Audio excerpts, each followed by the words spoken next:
గతంలో work from home ముఖ్యమంత్రిన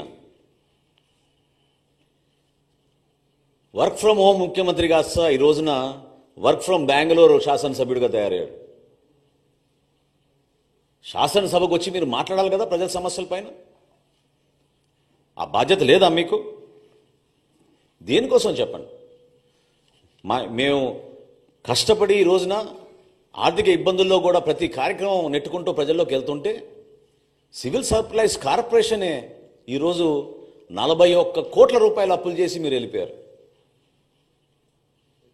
ఏ విధంగా మీరు ఈ ఆర్థిక వ్యవస్థని ఇంత దుర్మార్గంగా ఇబ్బంది పెట్టారో ప్రజలందరూ కూడా చూశారు.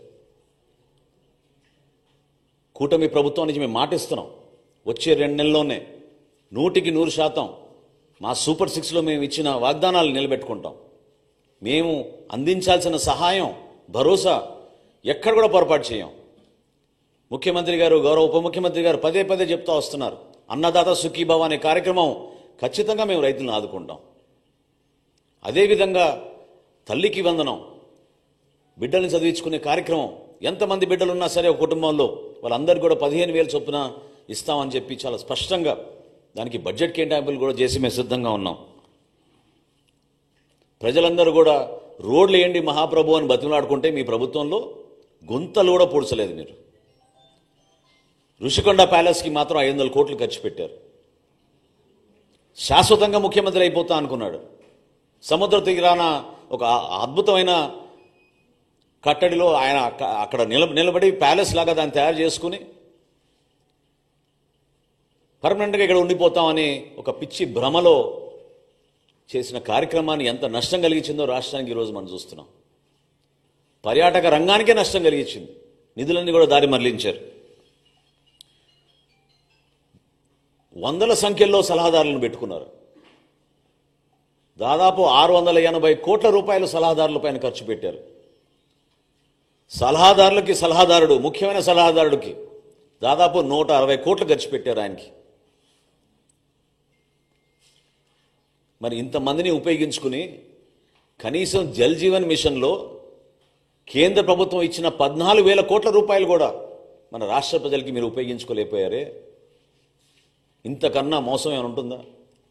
పరిపాలన చేతకాక దద్దమ్మలాగా మీరు కూర్చుని మీరు కలిగించిన నష్టం ఈ రాష్ట్రానికి పూడ్చడానికి చాలా సమయం పడుతోంది. అనేక ఇబ్బందుల్లో ఉన్నాం. అర్థం కాని పరిస్థితుల్లో కూడా కష్టకాలంలో మేము ప్రజల్ని ఆదుకోవడానికి మేము ముందుకు తీసుకెళ్తున్నాం. నోరు ఉంది కదా అని ఇందాక అన్నట్టు వర్క్ ఫ్రమ్ బెంగళూరు ఎమ్మెల్యే అయినా,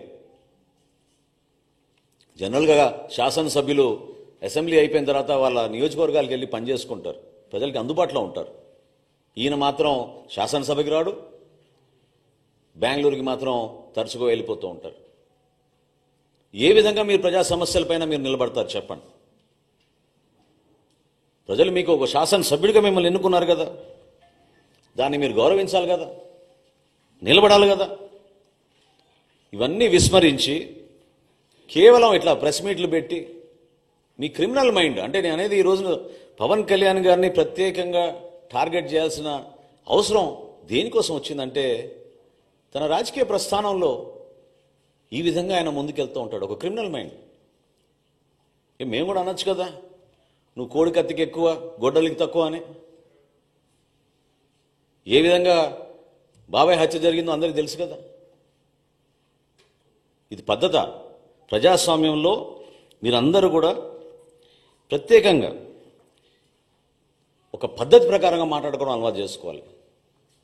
గౌరవ ముఖ్యమంత్రి గారిని, ఆయనకున్న అనుభవం, ఆయనకున్న పరిచయాలు, ఈరోజు భారతదేశంలో ఆయన కష్టపడి జాతికి అంకితం చేసిన అమరావతిని, పోలవరంని, విశాఖపట్నం స్టీల్ ప్లాంట్ని పూర్తిగా మీరు విధ్వంసం పాలు చేస్తే ఏ విధంగా కేంద్రానికి వెళ్ళి అక్కడ ఉన్న భారతీయ జనతా పార్టీ నాయకుల్ని, నరేంద్ర మోడీ గారిని, ఇతర నాయకుల్ని, ఆయన పవన్ కళ్యాణ్ గారు కలిసి రాష్ట్రాన్ని నిధులు తీసుకొస్తున్నారు. కలిసి పనిచేయాల్సిన సందర్భం కాదా ఇదని నేను అడుగుతున్నా జగన్మోహన్ రెడ్డి గారిని. మీలో ఏమైనా ఇంకిత జ్ఞానం ఉంటే రాష్ట్ర ప్రజల పక్షాన్ని నిలబడండి. అభివృద్ధి కార్యక్రమాల్లో మీరు పాలు పంచుకోండి. సంక్షేమ కార్యక్రమాలు ఎక్కడైనా పొరపాటు జరుగుతుంటే ప్రభుత్వం దృష్టికి తీసుకురండి. ఎన్నికలు ఇంకా చాలా దూరంగా ఉన్నాయి మనకి. ప్రజలు మన ఎన్నుకుంది 5 సంవత్సరాల పరిపాలన అందించమని. అంతేగాని నోరు బారేసుకుని ప్రతిసారి మాట్లాడితే మాత్రం జనసేన పార్టీ మిమ్మల్ని ఈ విధంగా మీరు చేస్తున్న ఈ కార్యక్రమాల్ని ఖచ్చితంగా ఖండిస్తాం. ఇది చాలా తప్పు. ప్రజాస్వామ్యంలో ఒక బాధ్యత గల వ్యక్తిగా, ఒక మాజీ ముఖ్యమంత్రిగా మీరు అందించాల్సిన సలహాలు సూచనలు మీరు ఇవ్వండి. వ్యక్తిగత విమర్శలకి కించపరిచే విధంగా దానివల్ల మీకు ఏదో ఓట్లు పడిపోతాయనుకుంటే మాత్రం నిన్నటి ఎన్నికలే మీకు దానికి నిదర్శనం.